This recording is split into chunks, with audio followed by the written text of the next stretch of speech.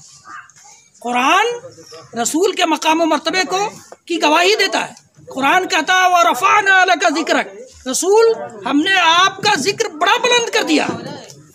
اور یہ سمجھتی ہے امت کے جھنڈا لے کر کے روڈ پر ڈی جے بجا لیں گے رسول کا مقام بلند ہو جائے گا۔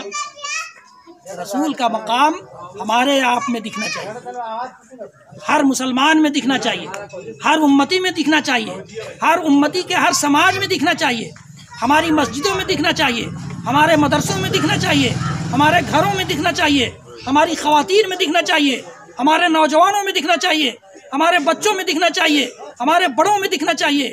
رسول کا مقام یہاں سے دکھے گا، رسول کا مقام جھنڈا لہرا کر کے اور ڈی جے بجا کر نہیں دکھے گا۔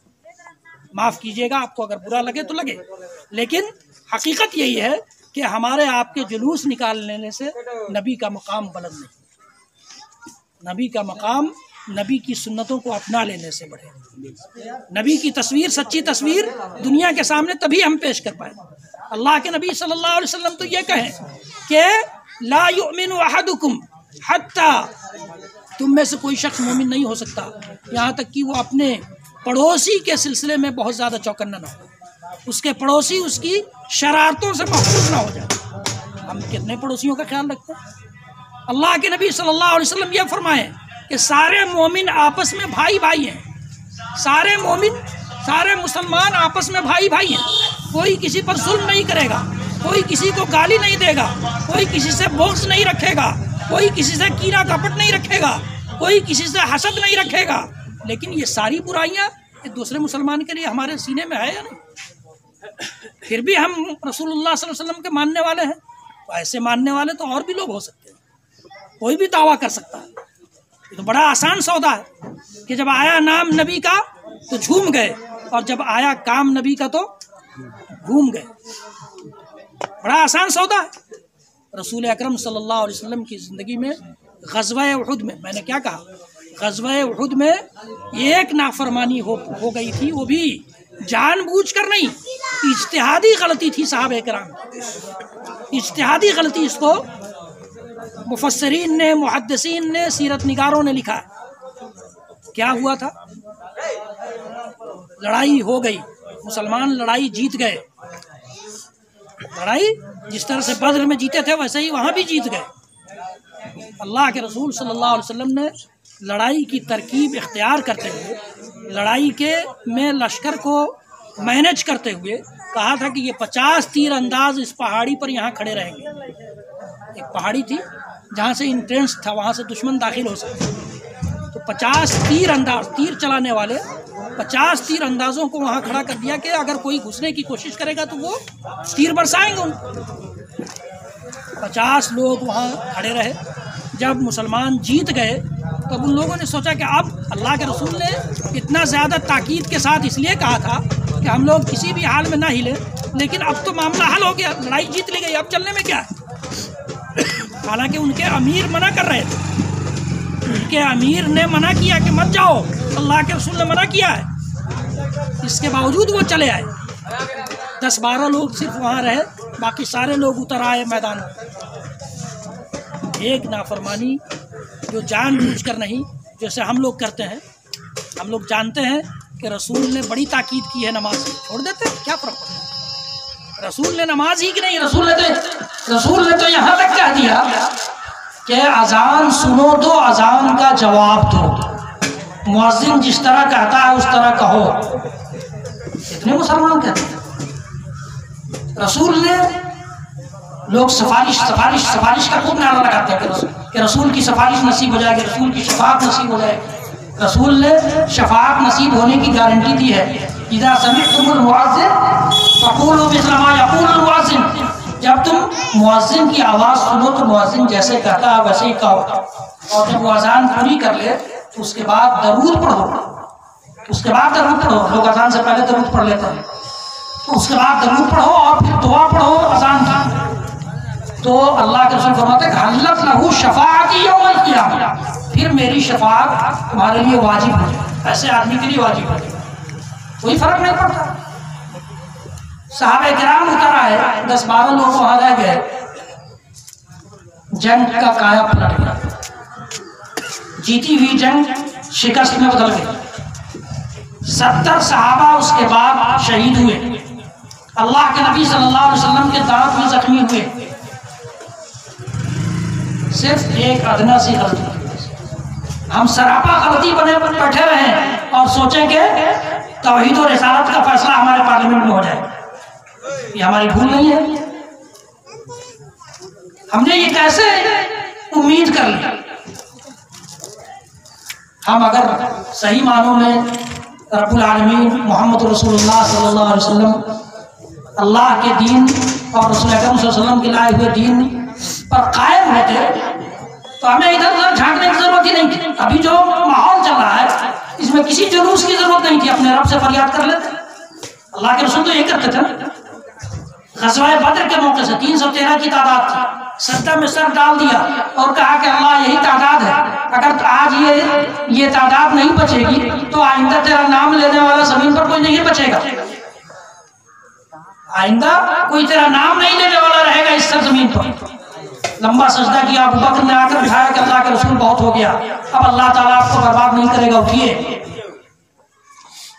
کوئی بھی معاملہ پیش آتا تھا تو محدثین نے، امام احمد بن حنبل رحمۃ اللہ علیہ نے ایک روایت نقل کی ہے، کان النبی صلی اللہ علیہ وسلم اذا حزبہ امر صلی، جب کوئی معاملہ آتا تھا نماز کی طرف جاتے تھے، اپنے رب سے فریاد کرتے تھے، اپنے رب سے مناجات کرتے تھے، اپنے رب سے سرگوشی کرتے تھے۔ کوئی جلسہ جلوس نہیں تھا، کوئی احتجاج نہیں تھا، کسی حکومت کے خلاف کبھی نہیں آپ کا۔ تو چونکہ ہمارا تعلق رب سے ٹوٹ چکا ہے، رشتہ بڑا کمزور ہو چکا ہے، دین سے ناطہ ہمارا بڑا کمزور ہو چکا ہے، اس لیے ہم ان چیزوں کا سہارا لیتے ہیں اور اس میں بھی ہمارا نقصان ہوتا ہے، اس میں بھی ہمارا نقصان ہوتا ہے۔ اس لیے عزت چاہیے، رفعت و بلندی چاہیے، اور اللہ رب العالمین کی طرف عزت و بلندی کے لیے لوٹنا ہوگا، اپنے رب سے لو لگانا ہوگا، اپنے رسول کے طریقے کو اپنانا ہوگا، اپنے رسول کے مقام و مرتبے کو سمجھنا ہوگا۔ میں بات کر رہا تھا رسول اکرم صلی اللہ علیہ وسلم کے مقام و مرتبے کی، بات آتی ہے تو ادھر سے ادھر نکل جاتی ہے، اس لیے لوگ ٹاپک مجھ سے پوچھ رہے تھے تو میں ٹاپک جلدی بتا نہیں رہا تھا کہ میرا پتہ نہیں کہاں سے کہاں گفتگو چلی جائے اور کیا بات ہو جائے۔ بات ہو رہی تھی اللہ کے رسول صلی اللہ علیہ وسلم کے مقام و مرتبے کی۔ رسول کا مقام و مرتبہ اتنا بلند ہے، اتنا بلند ہے کہ آپ چونک جائیں گے۔ قرآن چونکہ قرآن کی بات ہو رہی تھی، قرآن پڑھتے نہیں ہیں، قرآن پڑھیں گے تو معلوم ہوگا۔ یا ایھا الذین آمنوا لا ترفعوا اصواتکم فوق صوت النبی، یہ مقام سبحان اللہ کہ اے ایمان والو، نبی کی آواز سے زیادہ تمہاری آواز بلند نہ ہو جائے، نبی کی آواز سے زیادہ تمہاری آواز بلند نہ ہو جائے۔ اور یہ تو کچھ زیادہ ہے۔ اور دیکھیے وَلَا تَجْهَرُوا لَهُ بِالْقَوْلِ كَجَهْرِ بَعْضِكُمْ لِبَعْضٍ، تم آپس میں جس طرح سے بلند آواز سے بات کرتے ہو، نبی کی مجلس میں رہو تو اس طرح سے بات بھی مت کرو، اس طرح سے بات بھی نہیں کرو، اللہ تعالیٰ کو یہ بھی برداشت نہیں ہے۔ امیر المومنین عمر بن الخطاب رضی اللہ تعالیٰ عنہ کے دور کا ایک واقعہ یاد آ گیا جو امام بخاری رحمۃ اللہ علیہ نے اپنی صحیح میں ذکر کیا ہے کہ دو آدمی مسجد نبوی میں بیٹھ کر بلند بلند آواز سے بات کر رہے تھے۔ حضرت امیر المومنین نے پوچھا کہ تم لوگ کہاں سے ہو؟ تو کہا کہ من الطائف، طائف سے ہم لوگ آئے۔ تو امیر المومنین نے کہا کہ اگر تم لوگ باہر کے نہیں ہوتے، مہمان نہیں ہوتے، یہاں کے ہوتے تو میں تم دونوں کو سزا دیتا، نبی کی مسجد میں آواز بلند کر رہے ہو۔ یہ امیر المومنین کے دل و دماغ میں نبی کی مسجد کا مقام تھا، نبی کی مسجد کا مقام تھا، نبی کی رہنے کی جگہ وہی مسجد تھی، اس مسجد کا یہ مقام تھا۔ حضرت امام مالک رحمۃ اللہ علیہ تو مکے میں، مدینے میں مسجد نبوی میں ان کا درس ہوتا تھا، مسجد نبوی یا مدینے میں چپل پہن کر نہیں چلتے تھے۔ محدثین نے اور سیرت نگاروں نے لکھا ہے کہ وہ چپل جوتا وہاں نہیں پہنتے تھے کہ جس زمین میں ہمارے نبی دفن ہے اس زمین پر ہم چپل پہن کر چلیں گے، جوتا پہن کر چلیں گے۔ نبی کی حدیث بیان کرنے کے لیے خوشبو وغیرہ سے معطر کر کے جتنی بار درس حدیث کے لیے جاتے تھے اتنی بار کپڑا بدل کر جاتے تھے نبی کی حدیث کو بیان کرنے کے لیے۔ اور ہم اور آپ حدیث بیان کرنے والا کرتا ہے، ملا کا کام ہے، ملا یہی کرے گا اور کیا کرے گا۔ ہمارے سماج سے یہ آواز آتی ہے، ہم میں سے کچھ لوگ یہ بولتے ہیں۔ میں یہ کہہ رہا تھا کہ اللہ تعالیٰ نے یہ مقام دیا، اور مقام دیکھیے نبی اکرم صلی اللہ علیہ وسلم کا مقام کیا تھا۔ میں مقام اس لیے بتا رہا ہوں کہ ہمارے دل و دماغ میں آپ کی عظمت اور آپ کی سنت اور آپ کے طریقے کی اہمیت بیٹھ جائے کہ اتنے اونچی شخصیت سے جب ہمارا رشتہ ہے تو ہم کو بھی کچھ نہ کچھ اونچا ہونا چاہیے، سماج سے کچھ الگ ہمیں ہونا چاہیے، ہماری امت کو سماج سے کچھ الگ ڈگر پر ہونا چاہیے، کچھ سچائیوں کا اور اونچی قدروں کے راستے پر ہونا چاہیے، کچھ اچھے طریقوں پر ہونا چاہیے، اچھا طور طریقہ، اچھا رہن سہن ہمارا ہونا چاہیے۔ اس لیے میں بیان کر رہا ہوں، اللہ تعالیٰ نے قرآن پاک میں سورہ احزاب میں فرمایا یا ایھا الذین آمنوا لا تدخلوا بیوت النبی الا ان یؤذن لکم الی طعام غیر ناظرین اناء. نبی جب تم کو دعوت دے کھانے کی دعوت، دیکھیے یہ معاملاتی زندگی کی چیز ہے، یہ عام زندگی کی چیز ہے، اس میں بھی اللہ تعالیٰ نبی کے مقام کو نبی کے مقام کو برقرار رکھتا ہے. کہہ رہا ہے اللہ تعالیٰ کہ یا ایھا الذین آمنوا لا تدخلوا بیوت النبی، نبی کے گھروں میں مت جاؤ، جب تم کو کھانے کے لیے بلایا جائے تبھی جاؤ. یہ نہیں کہ کھانا ابھی بن رہا ہے جا کر برتن جھانکتے رہو کب کھانا تیار ہو کب کھانا تیار ہو. یہ نبی کو اچھا نہیں لگتا ہے. نبی کو یہ بات جب اچھی نہیں لگتی ہے تو اللہ تعالیٰ برداشت نہیں کرتا. ہم اور آپ نبی کو خراب لگنے والی باتوں کا کتنا خیال رکھتے ہیں، کتنا خیال رکھتے ہیں. سوچیے ہماری زندگی سے نبی آج ہوتے تو کتنا خوش ہوتے. سوچنے کی چیز ہے. جاگنے کی عید کا وقت آ گیا ہے. اب کب جاگیں گے، کب جاگیں گے؟ جب ہماری آنکھیں بند ہو جائیں گی تب تو جاگنے کا موقع نکل چکا. اللہ تعالیٰ نے فرمایا کہ لا تدخلوا بیوت النبی الا ان یؤذن لکم الی طعام غیر ناظرین اناء ولکن اذا دعیتم فادخلوا فاذا طعمتم فانتشروا ولا مستأنسین لحدیث. اللہ تعالیٰ نے کہا کہ جب تم کھانے پر بلائے جاؤ کھاؤ اور نکل لو.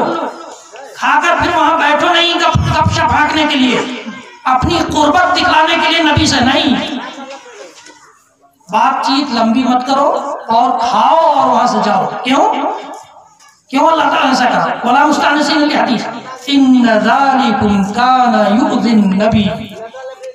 یہ بات، یہ تمہارا طریقہ نبی کو تکلیف پہنچاتا، نبی کے لیے تکلیف کا باعث ہے. نبی کی تکلیف کیا ہے؟ لوگ بیٹھ جائیں گے تو پھر اپنی گھریلو زندگی بھی تو ہے، یا اور لوگ جو کھانے والے ہیں جن کو بلائے ہیں وہ کہاں کھائیں گے؟ تو نبی منع نہیں کر سکتے. فَيَسْتَحْيِي مِنْكُمْ، نبی شرماتے ہیں تم کو یہ بات کہتے ہوئے کہ اب جاؤ کھا پی لیے ہو تو اپنے گھر جاؤ. نبی نہیں کہہ سکتے. نبی کا اخلاق اتنا بلند ہوتا ہے وہ تم کو کہیں گے نہیں. لیکن نبی کی تکلیف کا عرش والا رب خیال رکھ رہا ہے اور نبی کے ماننے والوں کو کہہ رہا ہے کہ دیکھو نبی کی تکلیف کا کوئی کام نہیں، نبی کی تکلیف کا کوئی کام مت کرنا. واللہ لا یستحیی من الحق، اللہ حق بیان کرنے سے نہیں شرماتا. جو بات حق ہے وہ ہے. اللہ تعالیٰ یہ بات تم کو بتا رہا ہے، اس لیے نبی کی تکلیف کا سبب مت بنو. یہ مقام اللہ تعالیٰ نے نبی کو دیا. نبی کو اللہ تعالیٰ نے یہ مقام دیا. اللہ تعالیٰ نے نبی کے مقام کے سلسلے میں فرمایا انما كان قول المؤمنین اذا دعوا الى الله ورسوله ليحكم بينهم ان يقولوا سمعنا واطعنا. رسول کا مقام تو یہ ہے کہ مومن کو جب بلایا جاتا ہے کہ اللہ اور اس کے رسول کا فیصلہ یہ ہے، اللہ نے یہ طریقہ بتایا اور اللہ کے رسول نے یہ طریقہ بتایا ہے، آ جاؤ، تو مومن پکار اٹھتا ہے کہ ہم نے سن لیا اور مان لیا، ہم نے سن لیا اور مان لیا. اللہ تعالیٰ نے نبی کے ماننے والوں کو اس مقام پر دیکھنا چاہتا، اس لیے کہ نبی اتنا بلند نبی جس نے دیا ہے ہم کو، وہ تو یہ چاہے گا کہ اس کے ماننے والے بھی بلند ہوں، بلندی پر آئے، بلند مقام پر فائز ہو، عزت ان کے نام مقدر ہو جائے. لیکن کوئی اپنی عزت خود بیچ لے، کوئی اپنی عزت کا خود سودا کر لے تو پھر اللہ تعالیٰ کیا کرے؟ اللہ تعالیٰ تو ایسے لوگوں کو ذلیل کرے گا. ورنہ تو اس نے اعلان کر دیا تھا وَلِلَّهِ الْعِزَّةُ وَلِرَسُولِهِ وَلِلْمُؤْمِنِينَ. اللہ ہی کے لیے عزت ہے، رسول کے لیے عزت ہے اور مومنوں کے لیے عزت ہے. عزت مومنوں کے لیے ہے تو ہمارے ساتھ کیوں نہیں ہے، ہمارے پاس کیوں نہیں ہے؟ سوچئے فیصلہ کیا. یا تو ہمارے پاس عزت نہیں ہے اس کا مطلب ایمان نہیں ہے، ہم مومن نہیں ہیں. ورنہ مومن ہوتے تو اللہ کی بات تو جھوٹی نہیں ہے، مومن ہوتے تو عزت ہوتی. تو کہیں نہ کہیں پانی مر رہا ہے، پانی سڑ رہا ہے کہیں نہ کہیں. اس لیے ضرورت اس بات کی ہے کہ لوٹا جائے اللہ کے نبی صلی اللہ علیہ وسلم کے مقام و مرتبے کو جانا جائے، پرکھا جائے. اللہ کے نبی صلی اللہ علیہ وسلم نے ایک حدیث گرامی میں فرمایا کہ لا یؤمن احدکم حتی اکون احب الیہ من ولدہ ووالدہ والناس اجمعین. تم میں سے کوئی مومن نہیں ہو، کوئی مومن ہو ہی نہیں سکتا جب تک کہ میں اس کے نزدیک اس کی اولاد سے، اس کے والدین سے اور دنیا کے سارے لوگوں سے زیادہ محبوب نہ ہو جائے۔ فیصلہ ہمارے آپ کے اوپر ہے۔ ہر آدمی اپنے گریبان میں جھانکے، اپنے دل و دماغ کو ٹٹولے کہ کیا اللہ کے رسول صلی اللہ علیہ وسلم اس کے پاس اس کی اولاد، اس کے والدین اور دنیا کے سارے لوگوں سے زیادہ محبوب ہیں؟ عمر کو ایمان کی فکر تھی، حضرت عمر کو ایمان کی فکر تھی۔ اللہ کے رسول سے کہا دیا کہ اللہ کے رسول جب تک میں آپ کی مجلس میں رہتا ہوں، نہیں، اللہ کے رسول سے کہہ دیا کہ اللہ کے رسول میرے نزدیک آپ ساری چیزوں سے زیادہ محبوب ہیں سوائے میری جان کی۔ جان میری مجھے زیادہ عزیز ہے، باقی ساری چیزیں عزیز نہیں ہیں آپ کے مقابلے میں۔ تو اللہ کے رسول نے کہا کہ عمر، ابھی تمہارا ایمان مکمل نہیں۔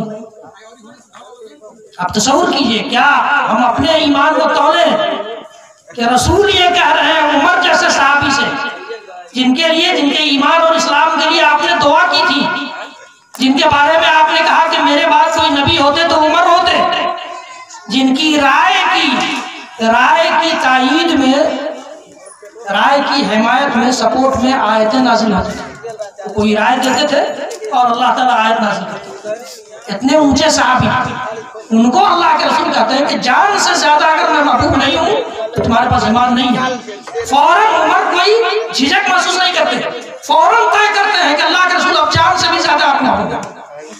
تو اللہ کے رسول کہتے ہیں الآن یا عمر، اب تمہارا ایمان مکمل ہوا۔ یہ رسول کا مقام ہے، یہ رسول کا مقام ہے۔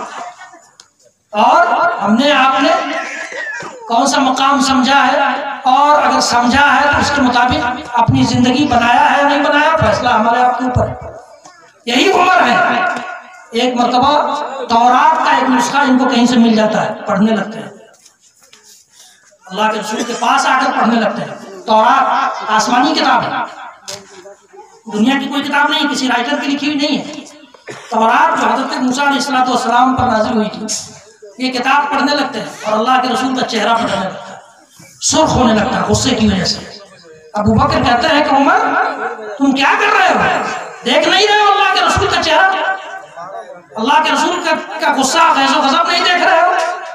جب عمر نے دیکھا کہ اللہ کے رسول تو بہت غصہ ہو گیا، فوراً کہا کہ اللہ کے رسول رضیت باللہ ربا وبالاسلام دینا وبمحمد صلی اللہ علیہ وسلم نبی و رسولہ، میں اللہ کے رب ہونے سے راضی ہوں اور دین اسلام میرا پسندیدہ دین ہے، اور میں آپ کے نبی اور رسول ہونے پر میرا ایمان ہے، میرا یہ مقصد نہیں تھا۔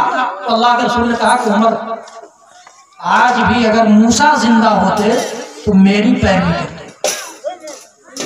یہ مقام اللہ تعالیٰ نے نبی اکرم صلی اللہ علیہ وسلم کو دیا کہ موسیٰ بھی اگر آج آ جائے یا عیسیٰ علیہ السلام جب آئیں گے قیامت کے قریب میں تو وہ اللہ کے رسول کی شریعت کو فالو کریں گے۔ محمد رسول اللہ جس دین کو ہم لوگ مانتے ہیں اسی دین کو وہ بھی مانیں گے۔ اتنا عظیم دین اور اتنا عظیم راستہ جس امت کو ملا ہوگا وہ در در کی ٹھوکریں کھاتا پھر، وہ پارٹیوں کے اور حکمرانوں کا دروازہ کھٹکھٹائے، بھیک مانگے، رحم و کرم کی بھیک مانگے۔ کیوں؟ اتنا قوت والا رب ملا ہے کہ وہ اپنی قوت کا خود اعلان کرتا ہے۔ اس رب کے ہوتے ہوئے ہم دوسرے کے دروازے کھٹکھٹاتے ہیں، دوسروں کے در پہ جاتے ہیں، دوسروں کے سامنے پیشانی ٹیکتے ہیں، گھٹنے ٹیکتے ہیں، ہاتھ پھیلاتے ہیں۔ کیوں؟ اس رب نے تو یہ کہا تھا کہ اولم یروا ان اللہ الذی خلقهم هو اشد منهم قوة۔ قوم عاد اس سرزمین پر پیدا ہونے والی سب سے زیادہ طاقتور قوم، سب سے زیادہ طاقتور قوم۔ آج کوئی پارٹی اگر بہت زیادہ تعداد میں جیت کر پارلیمنٹ میں پہنچ گئی ہے تو اپنے آپ کو سب سے زیادہ طاقتور سمجھتا، یا دنیا کا کوئی سسٹم، دنیا کا کوئی حکمراں یہ سمجھتا ہے کہ ہمارے ہی اشارے پہ ساری دنیا ناچ رہی ہے تو اپنے آپ کو سب سے زیادہ طاقتور سمجھتا، سپر پاور سمجھتا۔ وہی قوم عاد نے کہا تھا، قوم عاد نے طاقتور تھی بھی وہ قوم، اور کہا تھا من اشد منا قوة، ہم سے زیادہ طاقتور کون ہے؟ اللہ تعالیٰ نے ایک جملے میں ان کا جواب دے دیا کہ کیا یہ نہیں جانتے کہ جس اللہ نے انہیں پیدا کیا ہے وہ ان سے زیادہ طاقتور ہے؟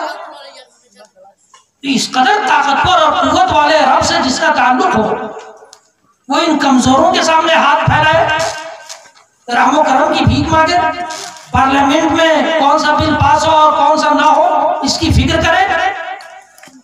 رب سے اگر رشتہ مضبوط ہوتا یہ چیز نہیں ہوتی، اپنے رب سے کہہ دیتے اور بالکل مطمئن ہو جاتے، بالکل مطمئن ہو جاتے کہ رب سے کہہ دیا تو کہہ دیا، رب سمجھ لے، رب نپٹ لے۔ عبد المطلب کا ایمان نہیں تھا، رسول اکرم صلی اللہ علیہ وسلم کے دادا عبد المطلب کا کوئی ایمان نہیں تھا، لیکن وہ خانہ کعبہ کے متولی تھے، اور ابرہہ ہاتھیوں کا لشکر لے کر آ گیا مکہ، آ کر کے سب سے پہلے اس نے عبد المطلب کے اونٹوں کو گرفتار کیا۔ عبد المطلب پہنچ گیا ابرہہ کے پاس کہ ہمارے اونٹ لوٹاؤ، یہ ہمارے اونٹ ہیں۔ کہا کہ تم کو اونٹ کی فکر بھی پڑی ہے، ہم تو خانہ کعبہ جس کے تم متولی ہو، جس کے تم نگہباں ہو، نگراں ہو، اس کو ڈھانے کے لیے آئے ہیں۔ تو کہا کہ یہ اونٹ میرے ہیں، مجھے لوٹاؤ، وہ گھر جس کا ہوگا وہ تم سے سمجھ لے گا۔ یہ ایمان تھا عبد المطلب کا جو بغیر ایمان کے تھے۔ اور ہم اور آپ کیا ہے؟ آپ خود تولیے اپنے ایمان کا، کہاں ہیں ہم، کس لیول پر ہیں ایمان کے کس لیول پر؟ اللہ کے نبی صلی اللہ علیہ وسلم کا نام تو لیتے ہیں، لیکن آپ کے طریقوں، آپ کی جیونی، آپ کی زندگی، آپ کے رہن سہن، آپ کا اٹھنا بیٹھنا، آپ کا سونا جاگنا، آپ کی عبادتیں، ان کی فکر نہیں، ان کی فکر نہیں ہے۔ اللہ کے رسول صلی اللہ علیہ وسلم بڑی جھوم کر یہ امت کہتی ہے کہ بخشے بخشائے تھے، لیکن اتنی لمبی نماز پڑھتے تھے کہ پاؤں پھٹ جاتا تھا، قدم پھٹ جاتا تھا۔ اور جو بخشایا نہیں ہے وہ کتنی نماز پڑھتا ہے؟ پاؤں پھٹ جاتا تھا۔ تو اللہ کے رسول کی بیوی، سب سے چہیتی بیوی اماں عائشہ کہتی تھی کہ اللہ کے رسول آپ تو بخشائے ہیں، آپ کو کیا ضرورت ہے اتنی لمبی نماز پڑھنے کی؟ کہا کہ عائشہ افلا اکون عبدا شکورا، کہ کیا میں اپنے رب کا شکر گزار بندہ نہ بن جاؤں؟ اور اس شکر گزار امتی، اس شکر گزار نبی کے امتی کا یہ حال، فرض نمازوں کو بھی جھانکنے نہیں جاتے، فرض نماز کو بھی جھانکنے نہیں جاتے۔ اور یہ جان لیجئے کہ ہمارے سماج کی یہ ساری برائیاں نماز کو ترک کر دینے کی وجہ سے۔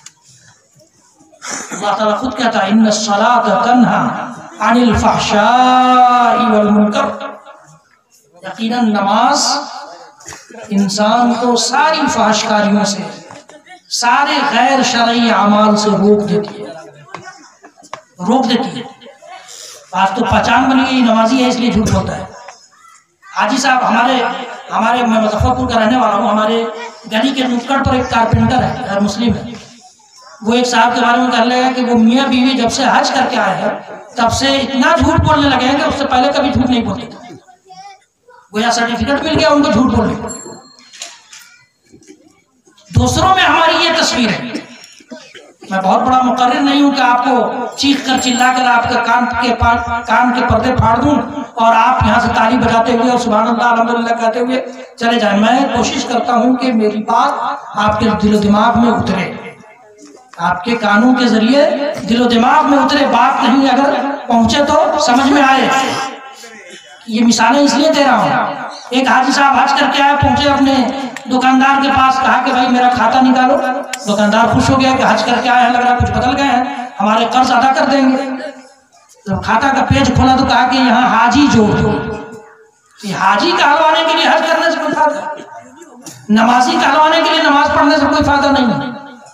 رب ہمارا سرٹیفکیٹ دے دے کہ یہ نمازی ہے، اس کی دعا قبول ہو جائے، اس کا سماج میں ایک مقام ہو جائے، یہ معزز ہو جائے، عزت دار ہو جائے، اس کے گھر میں تبدیلی آ جائے، گھر کے لوگ بدل جائیں، سماج میں اس کا ایک اثر ہو جائے تو نمازی۔ امیر المومنین عمر بن الخطاب اتنے بڑے حاکم، ان کے دور میں سب سے زیادہ اسلامی خلافت پھیلی ہے، اسلامی خلافت ان کے دور میں سب سے زیادہ پھیلی ہے۔ اور اللہ کے رسول صلی اللہ علیہ وسلم کے غلام، اللہ کے رسول کے غلام ہیں، خلیفہ ہیں، لیکن بہت زیادہ فتوحات ان کے دور میں، بہت بڑے حاکم ہو گئے۔ بہت روب و دبدبا تھا،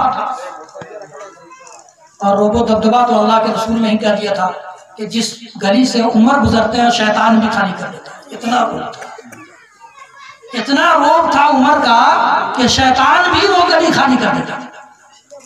وہ اپنے غلام کے ساتھ جب فلسطین جاتے ہیں، عیسائیوں نے بلایا کہ بیت المقدس اسی خلیفہ کے حوالے کریں گے جس خلیفے کو کی تاریخ ہم اپنی کتابوں میں پڑھ چکے ہیں، اس کی ساری تصویر ہماری کتابوں میں بیان کی گئی. اسی خلیفہ کو چابی دیں گے بیت المقدس کی. امیر المومنین روانہ ہوتے ہیں اپنے غلام افلاح کے ساتھ اور طے کرتے ہیں کہ سواری ایک ہے، اس لیے اتنا کلومیٹر تک میں چلوں گا چڑھ کر کے، تم نکیل پکڑ کر چلو گے، اور پھر وہاں سے تم اٹھنی پر بیٹھو گے، میں نکیل پکڑ کر چلوں گا. ہمیں اس دنیا میں اگر کچھ مال مل جاتا ہے تو ہم سمجھتے ہیں کہ ان غریبوں کے ہمارے سامنے کیا اوقات. غلام خدمتگار ہے، خدمتگار کو کہتے ہیں کہ تم چڑھ کر چلو گے اور میں نکیل پکڑ کر چلوں گا. اللہ کے رسول انبیاء اور رسولوں کے بعد اور ابوبکر کے بعد اس امت کے سب سے افضل شخص، سیکنڈ درجے کے اس امتی، اس سیکنڈ درجے کے امتی کہہ لیجیے، امیر المومنین. اللہ تعالیٰ نے اتنا مقام دیا تھا کیا، اور اتنا روب دیا تھا کہ شیطان بھی راستہ خالی کر دیتا تھا. یہ مقام دیا تھا کہ اگر نبوت کا سلسلہ جاری رہتا تو محمد رسول اللہ صلی اللہ علیہ وسلم کے بعد عمر نبی ہوتے، اور وہ نکیل پکڑ کر چل رہے ہیں. اور جب فلسطین پہنچنے کی باری آتی ہے تو اتفاق ہے کہ افلاح کی باری ہوتی ہے. اللہ تعالیٰ ایسے بندوں کو آزماتا بھی. افلاح اونٹنی پر سوار رہتا ہے اور عمر نکیل پکڑ کر چل رہا ہے. افلاح کہتے بھی ہیں کہ امیر المومنین آپ بیٹھ جائیے، اب منزل قریب آ گئی ہے، لوگ دیکھیں گے تو کیا کہیں گے کہ مسلمانوں کا خلیفہ پیدل چل رہا ہے. امیر المومنین نے کہا کہ ہمارا یہ اسٹیٹس نہیں ہے کہ لوگ ہمیں اونٹنی پر بیٹھ کر دیکھ کر یہ سمجھیں کہ یہ امیر المومنین ہے اور یہ سمجھیں کہ نہیں. اور جیسے ہی بیت المقدس کے صحن میں قدم رکھا، عیسائی پادری نے لا کر چابی سونپ دیا کہ یہ اسی امیر المومنین کی تصویر ہمارے یہاں، اسی کو چابی دے. یہ اللہ کے نبی صلی اللہ علیہ وسلم کے ماننے والوں کو، آپ کے مقام مرتبے کو پہچاننے والوں کو، آپ کی سنتوں اور سیرت کو اختیار کرنے والوں کو اللہ تعالیٰ عزت دیتا ہے، ایسا نہیں، عزت سے نوازتا ہے. یہی عمر ہے کہ جب خانہ کعبہ کا طواف کرتے ہیں تو حجر اسود کے پاس پہنچتے ہیں، حجر اسود کے پاس پہنچتے ہیں اور کہتے ہیں کہ انی لأعلم انک حجر، مجھے پتا ہے کہ تم ایک پتھر ہو، مجھے پتا ہے کہ تم ایک پتھر ہو، لا تضر ولا تنفع، تمہارے ہاتھ میں نہ نفع ہے نہ نقصان. ہندوستانی مسلمانوں کو حجر اسود مل جائے تو کیا ہوگا، سوچیے. ہندوستانی مسلمانوں کو جھوٹے سچے کتنا لوگوں نے درگاہ بنا لی، کہیں اللہ کے رسول کے بال کے نام پر، کہیں اللہ کے رسول کے پتھر پر قدم کے نشان کے نام پر جھوٹے سچے کتنے درگاہ بنا لی اسی ہندوستان، پاکستان، بنگلہ دیش. اگر حجر اسود مل جائے تو مسلمانوں، ہندوستانی مسلمانوں کا جو مزاج ہے آپ تصور کیجیے کیا. امام کعبہ آ جاتے ہیں تو لوگ دور دراز سے بسوں سے لد کر ان کے پیچھے نماز پڑھنے کے لیے چلے جاتے ہیں. اس سے کیا ہو جائے گا بھائی، تم ایک وقت کی نماز گھر پہ نہیں پڑھتے ہو، امام کعبہ کے پیچھے ایک وقت کی نماز پڑھ لو گے تو بخشے بخشائے ہو جاؤ گے. حجر اسود کو مخاطب ہیں عمر، کہتے ہیں انی لأعلم انک حجر لا تضر ولا تنفع، تم ایک پتھر ہو، تمہاری حیثیت ایک پتھر کی ہے، نہ تمہارے ہاتھ میں نفع ہے نہ نقصان. لولا رأیت النبی صلی اللہ علیہ وسلم یقبلک ما قبلت، میں نے اپنے رسول، اپنے محبوب، اپنے سردار، اپنے نبی اور اپنے پیشوا اور رہنما ہادی کو نہیں دیکھا ہوتا تمہیں بوسہ دیتے ہوئے تو میں تم کو بوسہ بھی نہیں دیتا. عزت یوں ہی نہیں ملتی، ایسا ہی نہیں مل جاتی. اللہ کے رسول صلی اللہ علیہ وسلم کے طور طریقوں کو اپنی زندگی میں اتاریں گے تو عزت ملے گی. ہم میں سے ہر شخص ایماندار ہے، ہر شخص ایماندار، اس سے کم پر کوئی راضی نہیں، کوئی اپنے آپ کو بے ایمان کہنے کے لیے تیار نہیں ہے. لیکن اس کا کیا، اس کے ایمان کا کیا وزن ہے. عبداللہ بن مبارک کا ایک قصہ دیکھ لیں. عبداللہ بن مبارک کے باپ مبارک، عبداللہ بن مبارک